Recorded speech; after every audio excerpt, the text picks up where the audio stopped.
नमस्कार। आप सभी का स्वागत है मेरे YouTube चैनल प्रेम की बात आपके साथ में।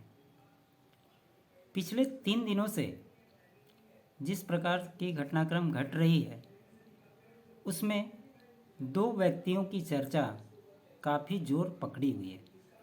उसमें एक प्रधानमंत्री नरेंद्र मोदी हैं और जो दूसरे व्यक्ति की चर्चा हो रही है वो बिहार के सीएम नीतीश कुमार हैं।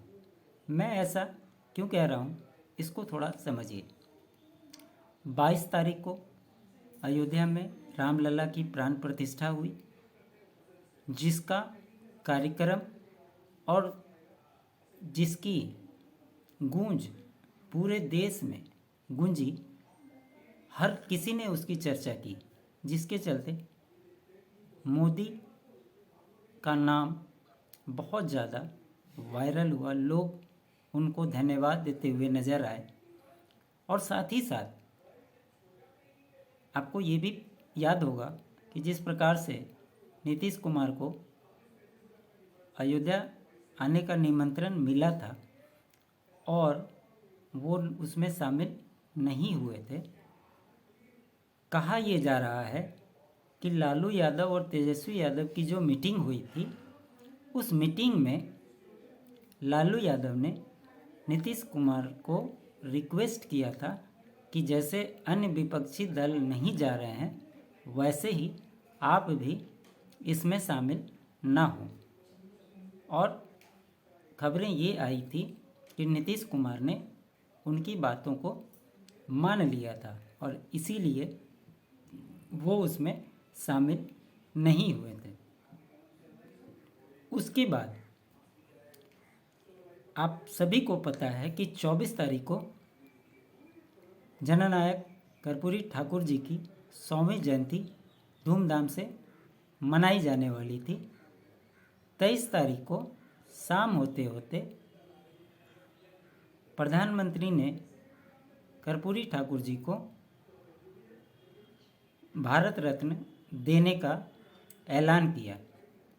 ये खबरें जैसे ही फैली, बिहार में राजनीतिक घटनाक्रम तेज़ी से बदलने लगे। जहां नीतीश कुमार ने उन्हें ट्वीट करके धन्यवाद दिया, वहीं अन्य जो विपक्षी दल थे वे अपने अपने अनुसार से उस पे राजनीति करने लगे कि हमने इसकी मांग बहुत पहले की थी।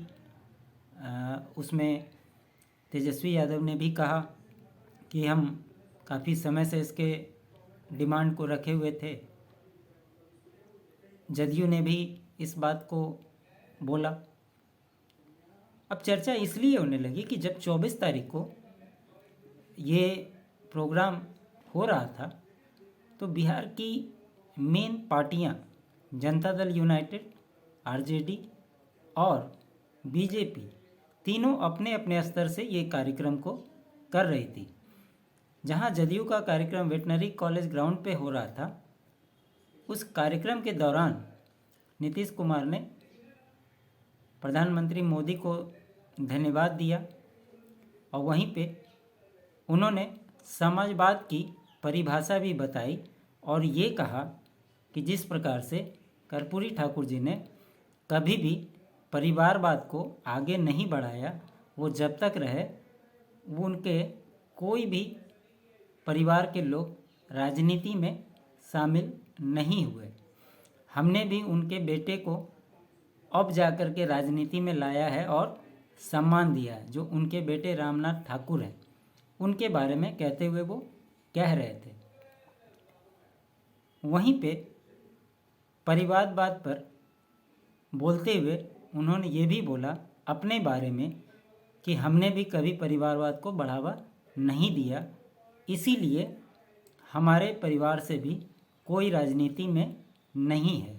वहीं पे इशारों में उन्होंने कहा कि कुछ लोग तो परिवार को ही आगे बढ़ाने की राजनीति करते हैं और वो नेता बन जाते हैं।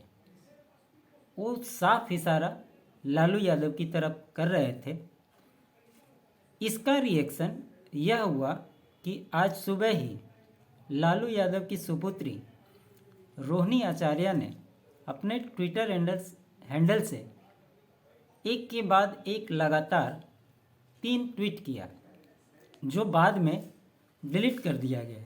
लेकिन वो जो ट्वीट था वो मैं आपको पढ़ के सुनाता हूँ। उन्होंने ट्वीट किया, अक्सर कुछ लोग नहीं देख पाते हैं अपनी कमियां, लेकिन किसी दूसरे पे कीचड़ उछालने को करते रहते हैं बदतमीजियाँ। दूसरा ट्वीट उन्होंने किया, खींच जताए क्या होगा जब हुआ न कोई अपना योग्य, विधि का विधान कौन टाले जबकि खुद की नीयत में हो खोट। तीसरे ट्वीट में उन्होंने लिखा, समाजवादी पुरोधा होने का कर्ता वही वादा है, हवाओं की तरह बदलती जिनकी विचारधारा है। इससे ये स्पष्ट कयास लगाए जा रहे हैं कि उन्होंने सीधा नीतीश कुमार को टारगेट किया है। बाद में इस ट्वीट को उन्होंने डिलीट कर दिया, तब तक ये ट्वीट वायरल हो गया। आप लोगों को ये भी पता होगा कि आज बिहार कैबिनेट की बैठक थी। ये बैठक मुश्किल से 20 मिनट चली। ये बैठक इस संदर्भ में थी जो आगामी बजट सत्र होने वाला है, उसमें बहुत सारे सवाल जवाब होने हैं, उसके बारे में यह मीटिंग बुलाई गई थी। लेकिन खबरें ये आ रही हैं कि उस 20 मिनट की बैठक में मुख्यमंत्री नीतीश कुमार और डिप्टी सीएम तेजस्वी यादव के बीच में किसी तरह का कोई भी संवाद नहीं हुआ। मीटिंग ख़त्म होने के बाद जो बाहर प्रेस ब्रीफिंग देनी थी वो भी नहीं हुआ। नीतीश कुमार वहाँ से निकलकर अपने घर चले गए और अन्य मंत्री लोग भी अपने अपने आवास चले गए। 5 तारीख से विधानमंडल की व्यवस्था की गई है, सत्र चालू होगा। लेकिन अब ये किस दिशा में यहाँ की राजनीति जा रही है, इसको समझना ज़रूरी है। हमारी नज़र बनी हुई है, देखते हैं आगे क्या कुछ निकल करके आता है। आपको उसके बारे में अपडेट करते रहेंगे।